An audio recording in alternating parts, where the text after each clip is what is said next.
नमस्कार प्रणाम। हम खेसारी लाल यादव सबके गोड़ छुके गोड़ लगतानी। अपना देश में अजीब सिस्टम हो गई आज के डेट में, चाहे महाराष्ट्र होके, बिहार होके, यूपी होके, चाहे कोनो राज्य होके, मंदिर के गेट ना खोली लेकिन रैली टाइम से निकल जाता। बताई ब्याह के प्रोग्राम के परमिशन नहीं खे, लेकिन ये लोग के हल्का कह जाला बाबू नॉमिनेशन टाइम से हो जाता। का सिस्टम आ गइल बा बताई। हमनी के माई के पूजा करे खातिर भी सरकार से परमिशन लेके पूजा के पड़ी। अब बताई कि खिसियाई कि ना खिसियाई करे देवी की तो पंडाल ने खस लागे दे तो खिसियाई ना होई है कन्फ्यूज माई देखी के इंदरा संग मतिया बमराइल जे बैठल प्रशासन कभी मैया जिंदाबाद जिंदाबाद जिंदाबाद होई है कन्फ्यूज माई देखी के इंदरा संग मतिया बमराइल जे बैठल प्रशासन जब नइखे परमिशन माई के आसन के त कैसे छूट मिलल बा नेता लोग के भाषण के कैसे छूट मिलल बा नेता लोग के भाषण के कभी मैया जिंदाबाद जिंदाबाद जिंदाबाद भैरव भैया जिंदाबाद जिंदाबाद जिंदाबाद अड़हुल फुलवा कहाँ चढ़ेगा लाल चुनरी कहाँ चढ़ेगा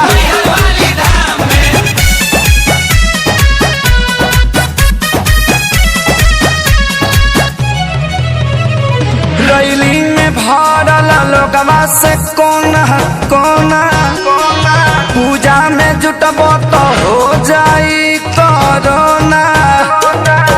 भांग खा के कानून बनावत रहलो रैली में भरल लोगवा से कोना कोना पूजा में जे जुटबो तो हो जाई कोरोना।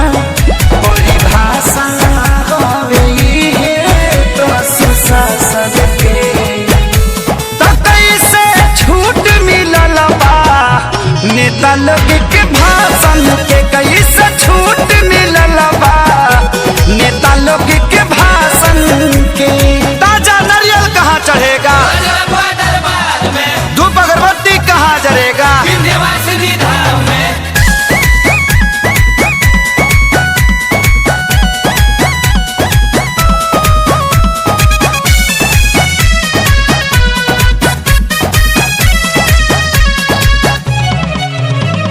सोनू विकास बाना से पलो गवाला गल यादव राज कुंदन सरकार भइल बा पागल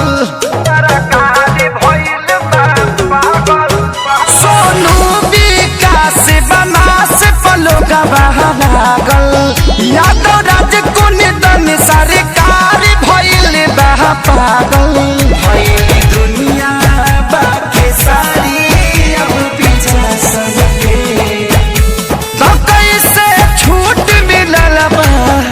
नेता लोग के भाषण के कोई से छूट मिलल बा नेता लोग के भाषण के। जले माई के मूर्ति ना रखाई तले वोट ना दिया। जय माता दी।